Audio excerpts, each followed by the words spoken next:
That's right. Hi, my name is Matt. I'm a Joomlaholic. Yay! Okay. So I'm here today to help you get started with creating custom templates in Joomla 3. And this is actually very ironic. Last month I gave this talk in Joomla Day Boston.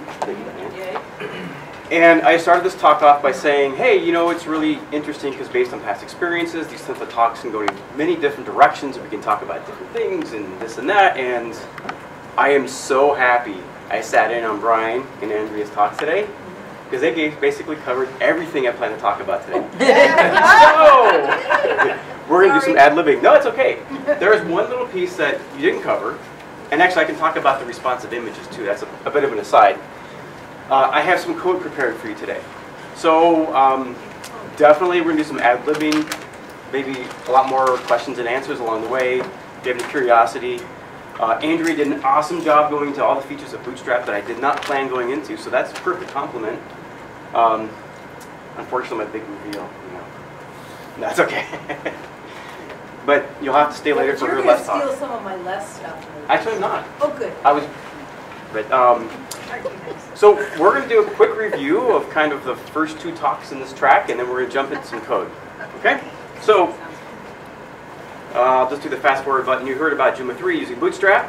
It uses this thing called, anyone tell me what the Joomla thing is? The Joomla implementation of Bootstrap is? Jooey. All right, so that was going to be today's scope of a basic introduction using the Jooey. And this is where I said, the Jooey? What's that? And this is my big joke. No, it's not the Joomla Jedi. When I heard Jooey, and I'm glad you said that, because that's the first thing I thought was Joomla Jedi. But that's not what I thought. Oh, okay. Well, I was trying to keep it nice, so. So as you probably know already, the JUI is the Joomla User Interface Library, which is a user interface library built on Bootstrap for developers. And if you've ever created a template from scratch, you are a developer. Please, we are developers. I know some people deny that, but you're a developer. So the JUI is intended for developers to use for all extensions, front end and back end. And that's actually a really important point that needs to be stressed here. The JUI in Joomla 3, and technically I guess you could say for an extension to be Joomla 3 compatible, it really should use the JUI or a less compiled version of it, which you'll learn about in about an hour or so. So it's really important to understand that all extensions in Joomla 3 are supposed to be using the JUI or Bootstrap. That makes sense, everybody? Does everyone know why? Well, okay. Why use the JUI? One of the most important things, and Brian talked about this at a good amount of detail, is that if every extension is using a common set, a standard set of responsive markup, you'll have a responsive website. Now I'm just kind of curious, who here has ever built a responsive website before Joomla 3, let's say 2.5 or 1.5? Your client says, hey, I want this latest and greatest extension or some sort of e-commerce extension. You plug it in there, you check it out, and everything breaks. Mm-hmm. Has anyone ever experienced that? Okay, I definitely have. So this will help you prevent that experience. It's a pretty heart-wrenching experience, to be honest with you. So by using the JUI, everything uses standardized responsive markup. We talked about the fact that it's used throughout the front end and back ends. We'll have a consistent user experience. Everyone run into a situation where maybe you install an extension and all of a sudden it looks like you're in a different world. Mm-hmm. Well, no longer. With the JUI, everything's consistent. Little side note, helps developers like me without a design style to make good-looking things fairly easily. And we maximize compatibility, and we actually decreased development time with the JUI. But you already know this, right? Yes? All right. Now, one thing we haven't talked about yet, yes, is that with Joomla 3 and the adoption of the JUI, there is a fairly substantial paradigm shift. So traditionally, when you create a website or create a Joomla template, you think about your content. And once you think about your content, you start thinking about your markup, and you start marking up the content. And then once you have your markup, the HTML, then you write the CSS to position everything. And of course, you know, you might write some additional PHP to produce the HTML, and then you'll write some more CSS to style that. Well, we flipped that 180 degrees, and this is where we have to kind of mentally change the way we think about creating templates. Because the CSS, the base CSS that we're using, has already been written. So we have to hook into that. And so the way we hook into that is using the markup in classes that Bootstrap uses. Andy showed you some really great examples. I think she showed you this example, the basic fluid grid. So if you're using the GUI, if you're using Bootstrap, and you want a part of your website to be responsive, and you want to use the grid system, you must use these classes. You must use this markup. So this is where we have this paradigm shift. The CSS is already written. So our HTML essentially will be written around the CSS and not the content. It's a paradigm shift. It's a different way of thinking. And it's basically the way, right now, the way all UI toolkits work. It's not just the JUI or just Bootstrap. Does that make sense? Yeah. Okay. So, I mean, once we make that leap, it starts making sense. The other example of the basic nav bar, this is actually from the Bootstrap documentation. Angie showed you how fantastic that documentation is. It is really great. I was able to go there, copy and paste this, do all this image. Basically, I did this slide last night in about 30 seconds because the documentation is so good. Because of that, I can say, hey, this is the HTML I need to hook into the GUI to create this thing. Yeah. So it's really phenomenal in that respect. So, Andy talked about this. So, but there's two ways that I like to promote using the GUI. Andy showed the third way, which is definitely very acceptable, especially if you're in Joomla 2.5. There's two ways. There's what I call the easy way and the less easy way. And this is not a knock on less, but a play on words, because less is pretty cool. It's just a different way of doing things, and there is a little bit of a learning curve there. But it's definitely worth sticking around for Andy's talk. I promise I won't talk about anything she'll talk about. So, you've seen this. This loads the GUI into your template. So, in a few minutes here, I'm going to show you a template that I created. It's a custom template, and I created it without writing a single line of CSS. The only really special magical line of code was this right here. And of course, by knowing the CSS ahead of time, I wrote the HTML to hook into it. I think Andy mentioned this, that with this line of code, it will load all the core Bootstrap, so Bootstrap minified, Bootstrap responsive. Because hey, we want everything responsive now, right? Right, Brian? Yes, yes, right. I'll have to wait till he's not paying attention and ask him some other questions. Okay. And we have Bootstrap extended.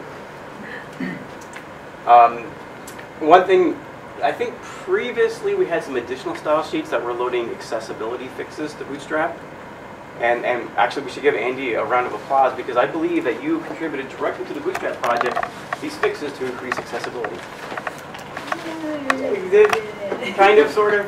Yeah, like I went in there, I don't know that anything I did actually got in. Oh, okay. Well, she got the ball rolling.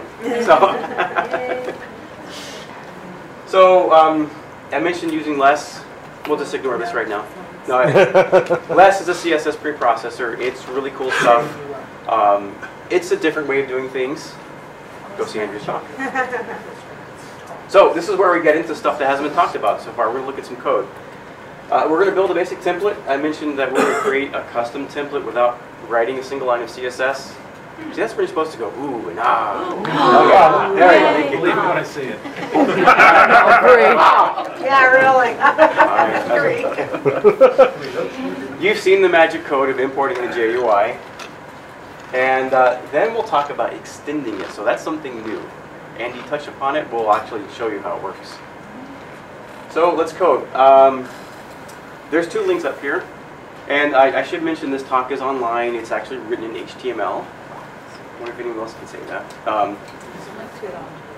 Okay. There is on your thing on the Joomla Day Boston. Okay, it's on Joomla Day Boston. Speakers page, go to your thing. Yep.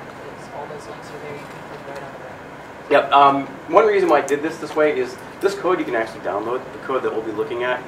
You could theoretically use it as a starter template if you wanted to. This is Bootstrap, the Bootstrap version of the construct template framework, which is basically a more advanced example if you're interested at looking different examples from within Joomla. And so let's look at some code. We'll just pretend like we didn't see that slide.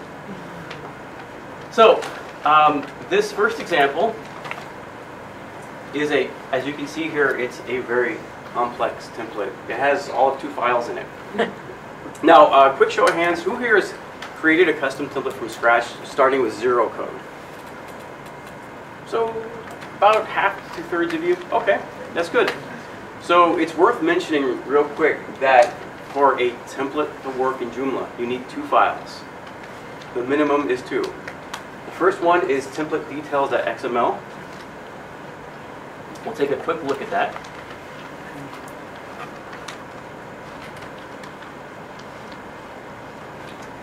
So as you can see here, it's really not that complex. It's actually quite simple. So I'll zoom in here. Should be able to zoom. I don't have a zoom. Well, that's full screen. Oh, that's disappointing. But can everyone see this? It's a fairly simple file. There's basically 4 lines of code in here, and now this is the bare minimum that your template Details XML needs to contain. It's worth stressing, template Details is spelled with 1 word, capital D. If it's not spelled that way with the capital D, it won't work. So just be aware. So we have 4 lines of code. The first line is basically the doc type of the XML. It's just standard boilerplate. Lines 2, 3, 4 is Joomla specific. Line 2 is, it's a great line. It says that, hey, we're going to install an extension. The minimum version is 3.0. It's going to be a template. So that's what we're talking about today. It's a site-side template. You can create custom templates for the admin and the site. So we're creating a site template. And this last little attribute method equals upgrade is something that you probably won't find in many, if any, core extensions. And it's something I advocate everyone uses in any extension because this allows you to install a newer version of your extension in the website without having to uninstall the old version. I think, Gwen, you Oh, what? yeah. Didn't you have a bad experience with this? And once we showed you this, you're like, oh, this is great. We can. Yeah, I have vague recollection. Okay, well, I have some good recollections of live client websites where they say, hey, Matt, can you make this change to a template or whatever, or an existing extension that somebody else created? I say, sure, great. We'll update it. We'll fix it. We'll go to install the new version, and Joomla says, sorry, we can't install this new version because you're not allowed to. So then you have to install the old version, and then the site breaks. So this prevents that whole scenario. Yes? But couldn't you just go into the XML on the site and change it to... You could. You could. And that's actually, thank you. That's actually the major reason why I'm showing you this to you today. The question is, couldn't you just go into the XML on the site and change this? You absolutely could. So you all know how to do it. Method equals upgrade allows you to upgrade an extension already installed. It's not just for templates, it's for all extensions. So for those of you who haven't seen this file before, the one tag that's fairly critical is the name tag. This tells Joomla the name of the template, or actually the name of the directory where to find the template. So reading this code, I can tell you that we're installing a template into template/bootstrap template. And within it, Joomla will look for one other file. And that other file is index.php. Now before I show you what the file looks like, I will go ahead and show you what the template looks like. And unfortunately, we have resolution issues. Well, I guess that works pretty well. So this is the custom template that I created in about 5 minutes without writing a single line of CSS. Now I know it's not like super really great or anything, but it still looks pretty good. I mean, in Joomla 2.5, if you did that, it wouldn't look very good, would it? No. So it's a good head start. It loads, you know, your typical Bootstrap navbar. We have the buttons. We have links. It's actually something you could deliver to a client if they say, make me a template in 5 minutes. There you go. There you go. Yeah. So you can see here, just kind of clicking through, you can see that a lot of the Bootstrap elements are loaded with that one line that Andy talked about before. that we'll talk about again here in a minute. So a quick look at the basic index.php shows us a bunch of comments that I'm going to go ahead and delete real quick. We don't really need those. A new line of code you haven't seen before, and some very basic HTML. So this is the HTML. I'll run over here for a second so everyone else can see from over there. This is the HTML that's basically from the Bootstrap documentation website. It's one of the sample examples. And this just illustrates that I have not created any style sheets. I've just used the HTML and the classes. I'm trying to see if the camera follows me. The HTML and the classes that Bootstrap uses. Sorry.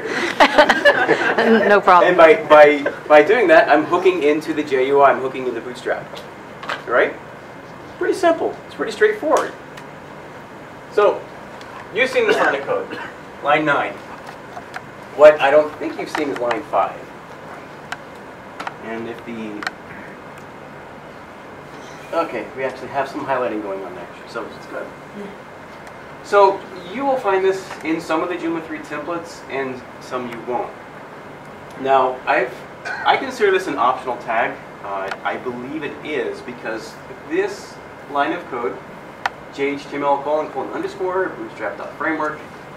It doesn't load the Bootstrap framework, it loads the Bootstrap JavaScript framework, which is jQuery, jQuery UI, and I think that's it. Oh, jQuery no conflict. It loads those 3 scripts. And as Andrea mentioned earlier, Bootstrap uses jQuery. So in Joomla 3, this line of code will force your site to load those JavaScripts. Now the reason why I mention this as optional is theoretically any extension that requires that JavaScript should make this call as well. But in case you're writing some custom JavaScript in your template, then this is how you load it. This is how you get it to work. Or maybe an extension developer forgot to make that call and the JavaScript's not loading when it should. You can just drop this into your template and it will always load the jQuery JavaScript library. So, something new. Yay! So, you've seen here, it's a pretty basic example. At this point, are there any questions about how this works?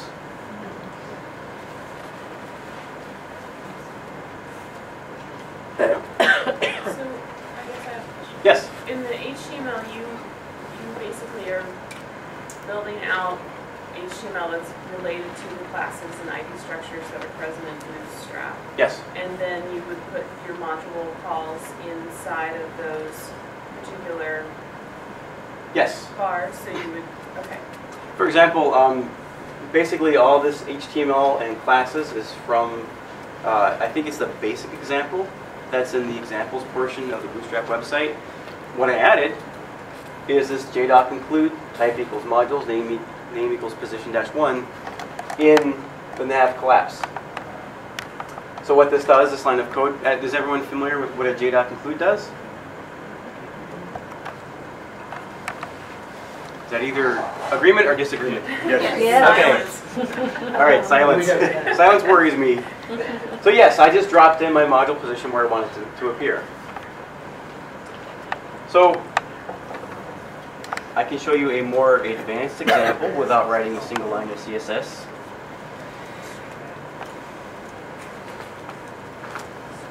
We're going to implement a basic grid. And I don't think that includes the... Yes, we're not loading any custom CSS here. So to show you what that looks like, we'll refresh my browser. Hey, it's more advanced. It's actually a little bit broken, but that's some weird Bootstrap thing I haven't figured out yet, why it breaks like that, but I have a fix for that. So here we created a 2-column template. Still, I haven't written any custom CSS. I'm just using the proper HTML and classes that hook into the GUI and the Bootstrap. Here's a great example about loading module positions. Best way to look at that is in code. So a lot of this looks very familiar. This should look familiar too. Row fluid. We have a div class span 9 and a div with a class span 3 for a total of 12 columns. So in my div class span 9, I'm loading a module position 3. I'm rendering any messages if there are any. And I'm also rendering the component. So that's my main column. And in my span 3 class, I'm loading position 7. So, span 9, right here.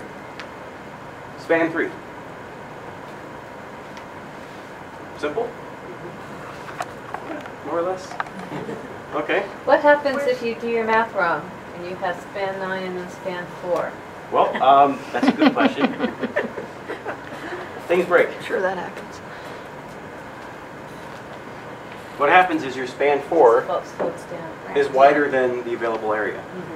Now, because I'm using the GUI, I'm using that magical line of code to load Bootstrap responsive, we'll have a different effect when I start resizing the browser. So here's a good math question for you all. What happens if I want 5 equal width columns? What span class do I need to use?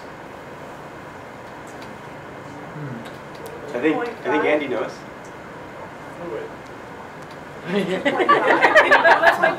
There is no. You can't do it. Oh, you can't. Okay. Trick question. Yeah, exactly.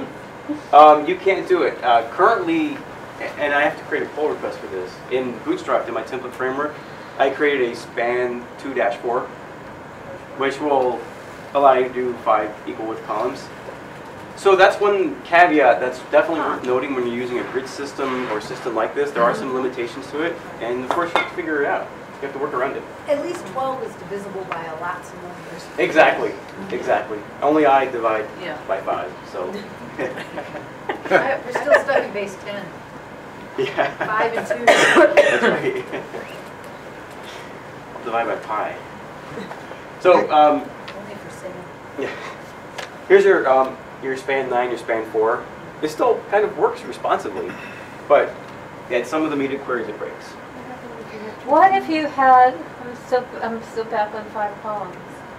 What if you used some spans, like span 1, and just give it essentially no width? 1, On 2, either X 3. side or something?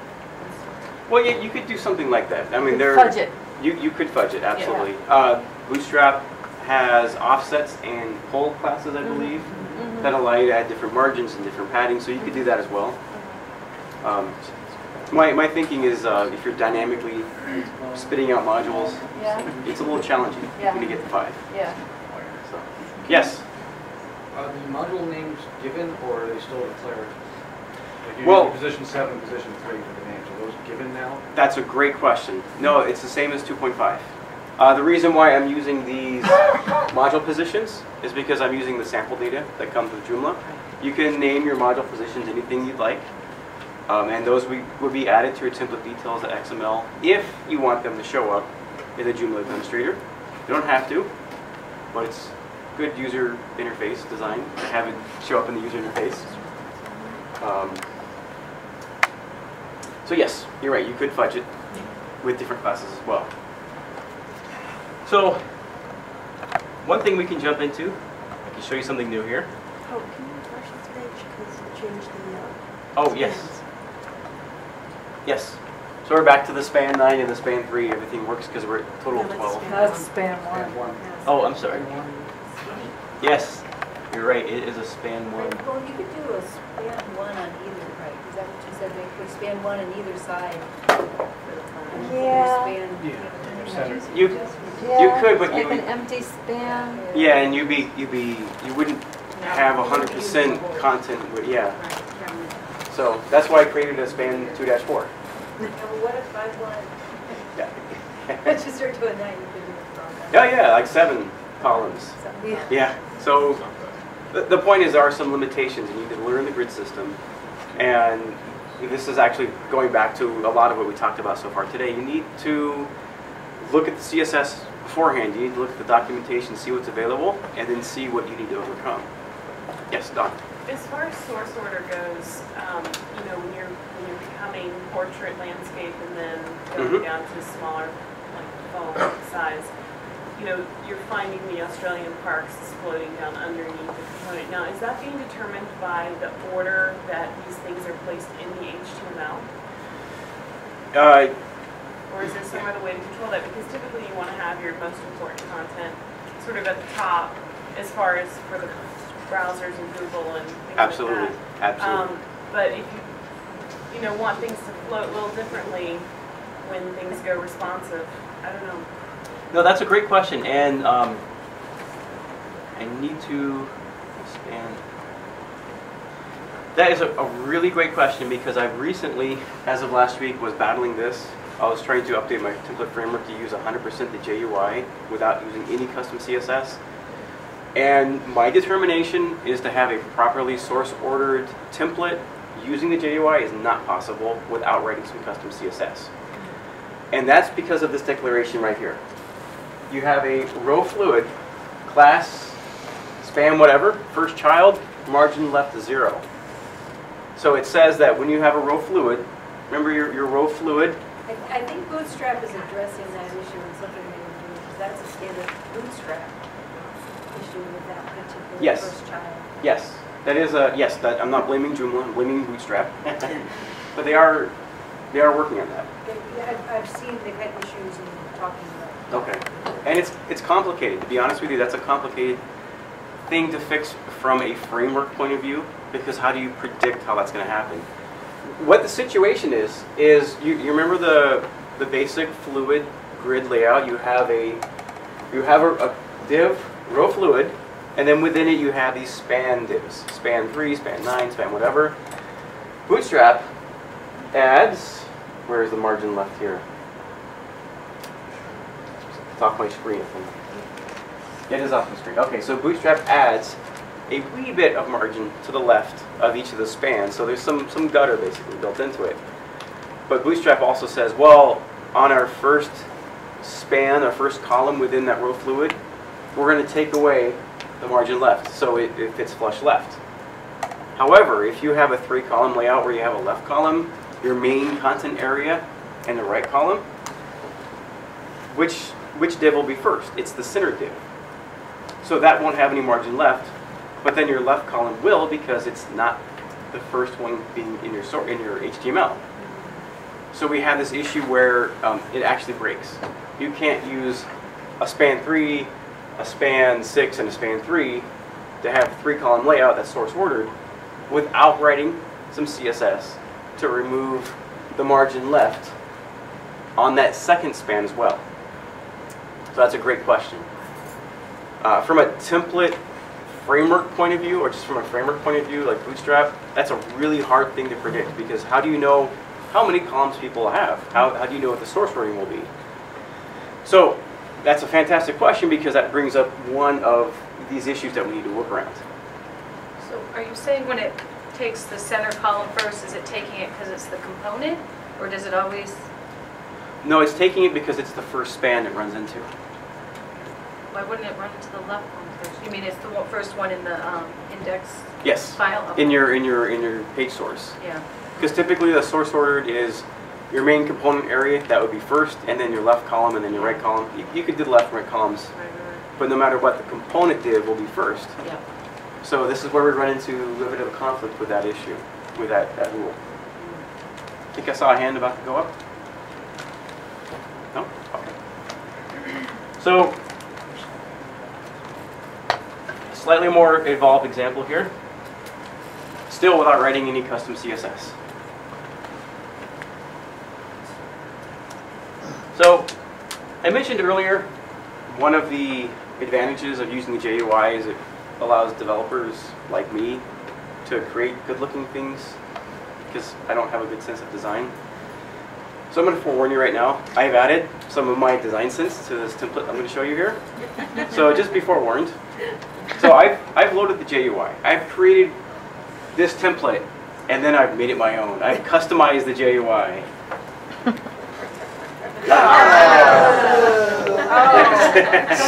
I intentionally made it ugly to prove a point. Not everything has to look like Bootstrap. Yeah, okay, it's not maybe the best example, but I don't have much of a design sense, so I'll admit it. So this is the JUI Joomla 3 plus the JUI plus a custom style sheet. And this is the next step in the evolution of how do you use Bootstrap, how do you use a JUI in Joomla 3. So we're going to look at two files here. One file will be for those of you who haven't used template details XML before. I can get rid of some of this stuff here. This is extra unrequired code. But you'll see here I added files and then a folder. So this tells Joomla, hey Joomla, in this template called Bootstrap template, that's a site template that I can upgrade, I want you to also load this folder called CSS. And you can probably guess what's in that folder. CSS! So the reason why I did that is so that I can add my very advanced style of design to this custom template. And I do that with 2 lines of code. I'm doing this with PHP, and I highly recommend that you use PHP to load your style sheets in Joomla. Does anyone know why? No? No? Okay. Yay, something new. Reason being is that in your template we have this line of code. JDoc include type equals head. I'll move over here so everyone else can see it. This renders the document head in Joomla. If you use PHP to load your style sheets, your JavaScripts, your style declarations, your script declarations, all those wonderful things that as template developers, extension developers, we do, this line of code will render all of those things in the proper place, in the proper order. Now that's really important because let's say, for example, you manually link a style sheet before the head, and then you load the JUI. And let's say in your custom style sheet you're overriding some Bootstrap CSS. Well, if your style sheet's first, Bootstrap will actually override what you've just written. And you'll be scratching your head for a while, and you'll be like, what is going on here? You'll be looking at specificity, you'll be looking at your developer tools, until finally you realize, hey, I should have listened to Matt, and I should have used PHP. But that's really why, one of the reasons why you should do that. It also produces a better looking source code, and there are certain extensions that will actually do some magic when you're using the Joomla API, using PHP to load these things. I know of some minification plugins, some CDN plugins that will look at everything that's supposed to be rendered by this and then act on it. So if you're not using the PHP, it won't be affected by those extensions. So the 2 lines of code, which you'll find in many extensions, probably every core template. First line, we're just declaring a variable, $doc. I think this is probably one, if not the most, the second most widely used variable that you'll find anywhere in Joomla. And the second one is fairly simple. We're just saying, hey doc, load the style sheet, and this is where it's at. Now, the thing is, you don't really need to understand what this code says. You don't really need to go in there and read these functions and all this good stuff. All you need to know is that if you use this code right here, and within your template, because this is automatic, as long as you have a directory named CSS and a style sheet by the name of template.css, and you can change this to whatever you like, Joomla will load it with this line of code. So I've done that in my template, and by doing so, this is what we have. So basically, I created my template, a very simple template in Joomla using the JUI. I looked at the Bootstrap documentation. I hooked into the JUI. I've created this layout. I've created the basic framework of what I wanted, and then I started moving things around. I moved the logo from left to right with just CSS. I changed the font with just CSS. I restyled some of the buttons, and it's really not that much code that I've written. and the end result is I still have a fully responsive template. It just looks a little different. So any questions at this point? Okay, so now I need to start taking requests from the audience, because that was definitely not long enough. I have a question. Yes. If you have a custom template that you build for, say, 1.5 or even 2.5, how difficult? I mean, do you start from, would you really want to start from scratch with the 3.0 Bootstrap template, or can the other be adapted? That's a great question. And so the question is, if I have a Joomla 1.5 or Joomla 2.5 template and I want to integrate it into Joomla 3.x, to say that, and we want to use a JUI, how do I do that? Do I need to start over from scratch, or can I use the existing template? To borrow someone's line, it depends. But I would think that for the most part, it would be good to just kind of take the existing code and match it up with the Bootstrap markup. And I would be willing to bet that in most cases, you can reuse much of the code. Really? I think so. I think so, because I will tell you in your template details XML there will be some changes you'll need to make, because I believe in 1.5 and 2.5 you can use the install tag, which is now extension. Right here, it's preferred extension in 2.5, but it wouldn't let you install. This It won't come through. right here. So Okay, in your not installed, yeah. yeah, okay. that will be extension. Just switch. Just switch it. If you have parameters, those are no longer params, they're now fields. So if you look at a core You're in template, config instead of.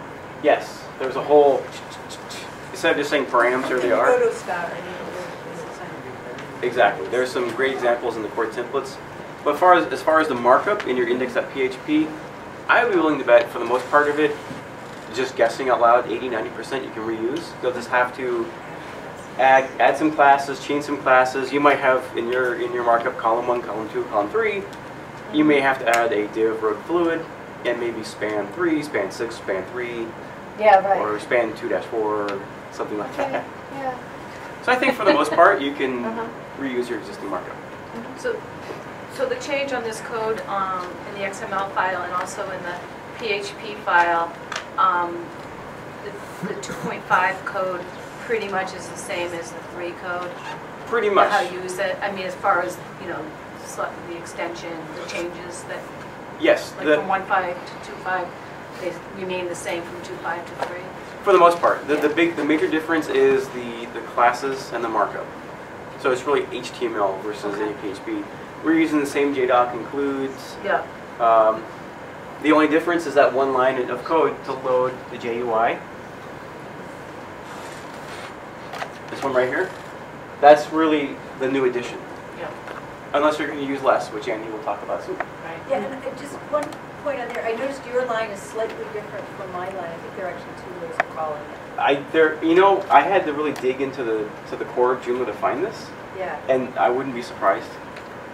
Because mine, I did the JHTML : and then my Underscore, Bootstrap right? load, and then Bootstrap load success. So I think one of us is jumping further into the tree, and one starting further at the top. Honestly, I couldn't find much documentation on this, so I found this works. It hasn't broken yet. We don't have any core templates using this, correct? They're all using less, aren't they? I just did a search on it actually, and that particular one is in the component for Protostar, or the component.php. Let me just see which one the other. Okay, that's interesting. So we have some conflicting code here. We actually have one question, then we'll go to you. Yes? Back in a couple of details, Yep. you're using folder, for your file, you're using folder. Yes. I'm assuming that also applies for images, JavaScript. Yes. And you don't need to list out individual files any longer. No, and I believe that at one point there was talk about the installer doing some magical stuff if you did specify files, but I don't think that ever happened. So at this point, I'm just recommending people use folders. I don't think you need to specify specific files. Just one little clarification. Yeah, see, so if you look in Protostar, the index of the component Okay. PHP, it does it the other way. Huh. Okay. So we It have. might be interesting to see which is the preferred. Okay. So I think we just uncovered a bug in Yeah, Joomla. not necessarily a bug. Well, just an opportunity for improvement. Yes, it's a feature. I think they both ultimately go to the same place. Okay. Just if one calls it. Shouldn't. Well, yeah. One's a alias of the other or something like that. Yeah, that's, one's. Okay. So we have two ways of doing that. Yes. The other We'll question get you I have- next. Other question I have regarding CSS, if you use a PHP to load your CSS files, Yes. is it going to load them in the order that they're in the folder? Because you may want to load them differently if you have an IE7 or IE8 override.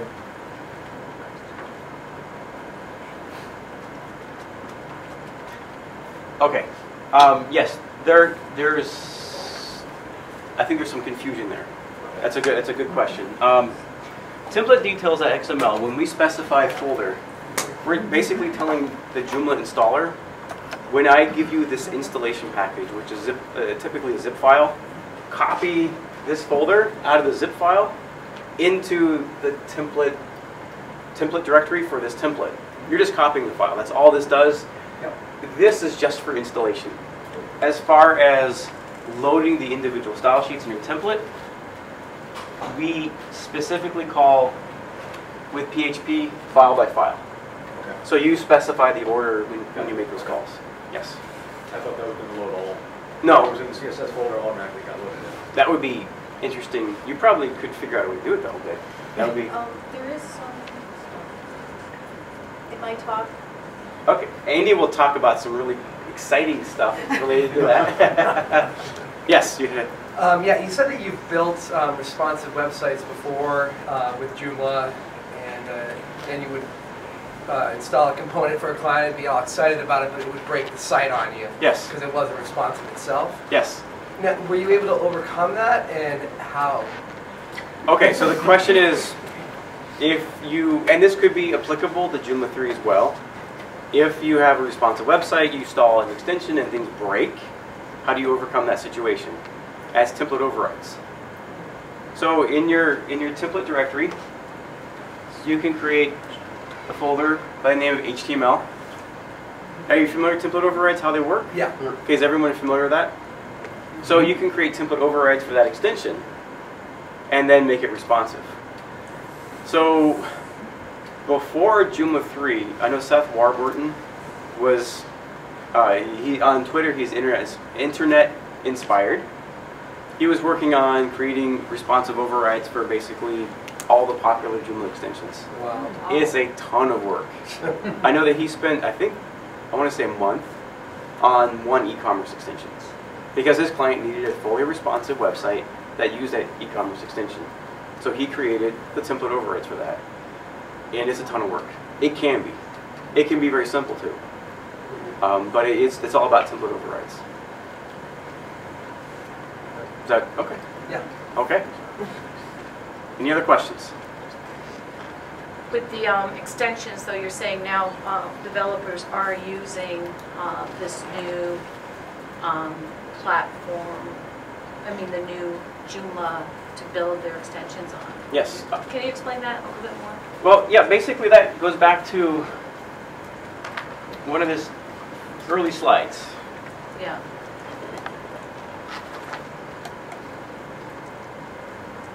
And I'm trying really hard to use this presentation because I spent so much time working on it. All right, I think I missed it, but so the Joomla user interface library, really all extensions in Joomla 3 should be using it or using Bootstrap compiled with less. Go see Andy's talk. Yeah. And if everyone does do that, and I don't think there's any way to enforce it, but really we're saying, hey everyone, you're supposed to be doing this.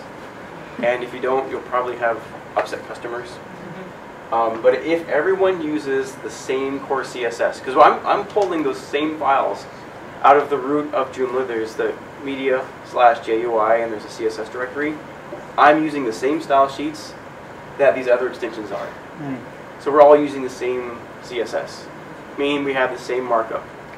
We're using the same responsive grid. So everything will play nicely. Everything, every extension, every module, every component, even plugins possibly, are using that same row fluid, span 3, span 6, that same good stuff. And how many extensions have been developed so far for 3.0 in this? Are there any? I haven't looked. I think last time I heard there's in the thousands. Yeah. Well, yeah, a couple of months ago it was 1,000, but that's just that will run on 3.0. There's nothing that really says whether they're using Bootstrap or using Bootstrap. Yeah. There was a lot of interest in it when we were talking about going it because a lot of developers saw it as an issue that they wanted their stuff to look good normally and not have to have custom templates written for it. Exactly. So, like Akiba. Are you able to show some sites that you've done in different extensions and how they look when they scale down and how they look consistent? I have one example I think I can show you.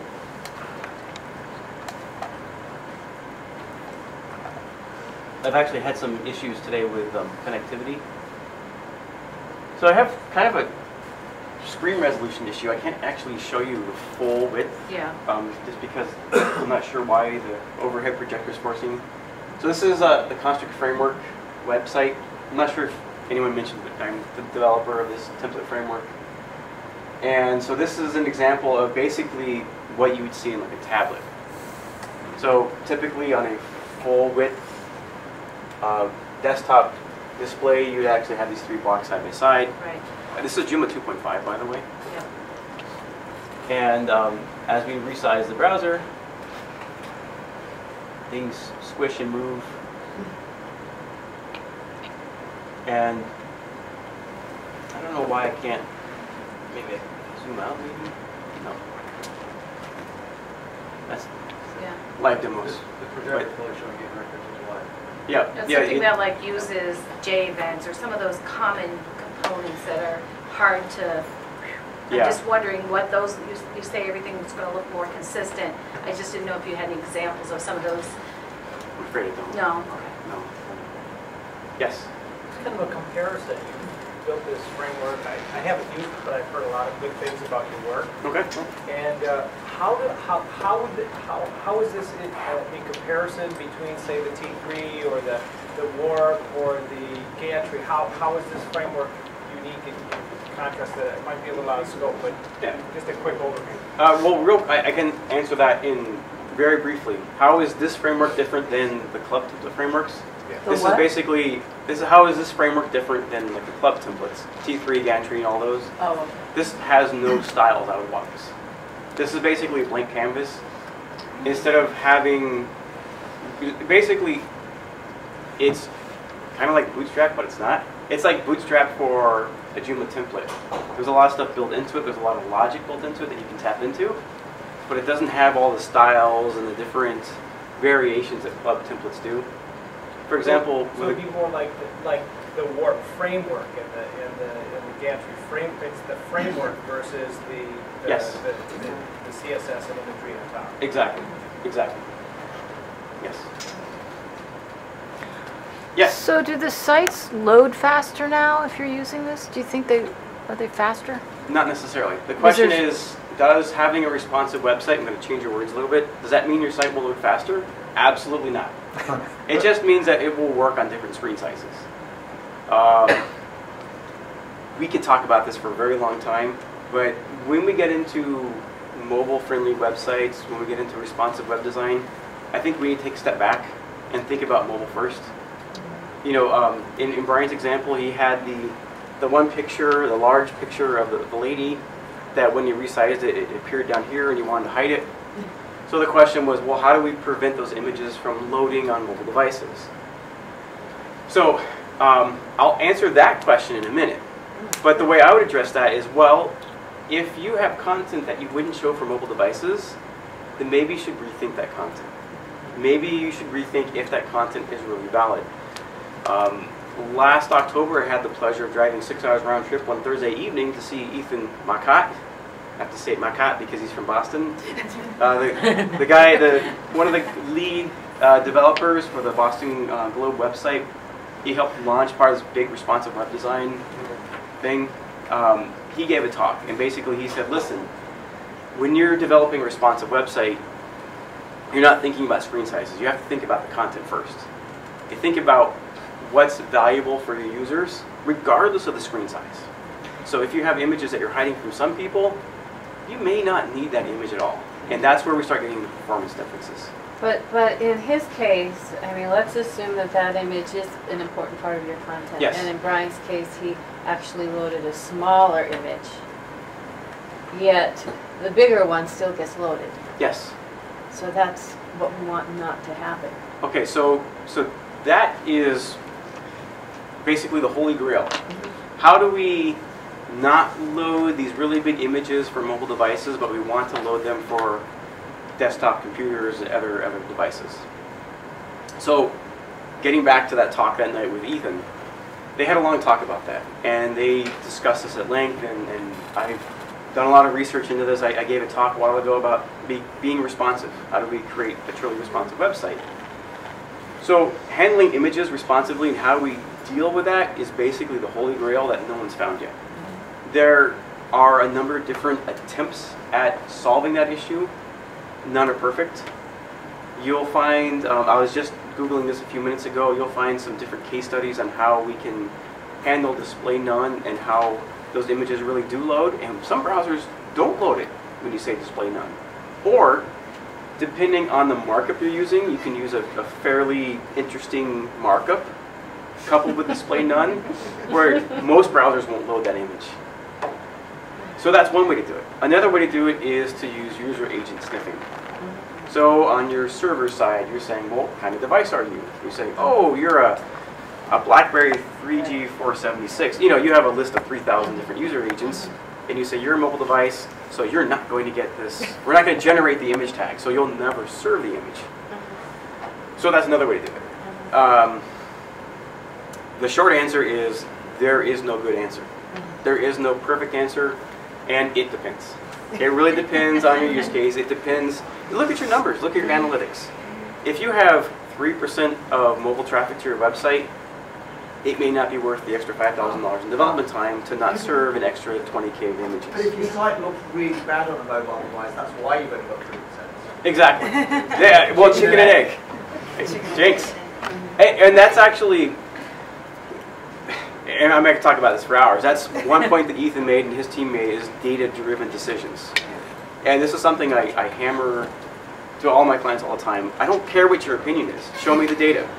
Show me the reasoning why. So look at your analytics, look at your numbers, look at what kind of devices are connecting to your websites, possibly bandwidth they might have. Look at that data and make those decisions, and then based on that, start looking at the available solutions and find the one that works best for you, for your visitors, for your client, for the server setup. As you can tell, it's very complicated. So sometimes display none is the easy way out.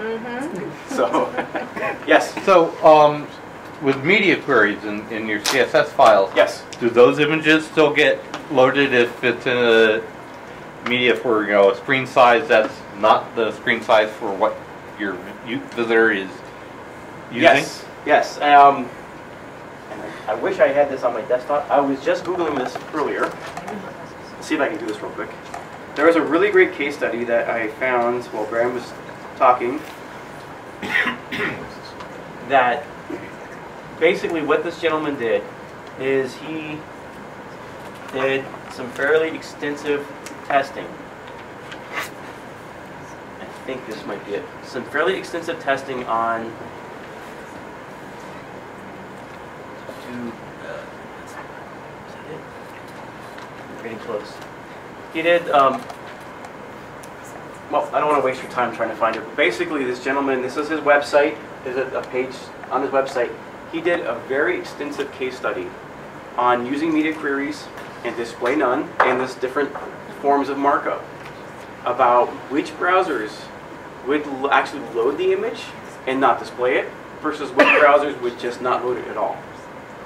And it's actually pretty surprising what different browsers will do with display none when you're using media queries. Now the caveat with this is we're not using images as image tags, we're loading images as background images. And this is where the trick comes in. This is where you can kind of address this issue is instead of having an image with an image tag, you have background images. And with the media queries, you can hide them. But then again, some browsers load them. And this is where we get into this. It's really complicated, and no one has a really good solution yet. Like sort of kind of Yeah, I guess so. And I'm just going to add to that is I've noticed that a lot of times background images don't print when you want to print. So if you have an image that you want printed, I guess you got to use the image tag. yeah, and that's where we also talk about images as decoration versus images as content. You know, are you loading decorative images with an image tag when it should be a background image? Or is it actually content?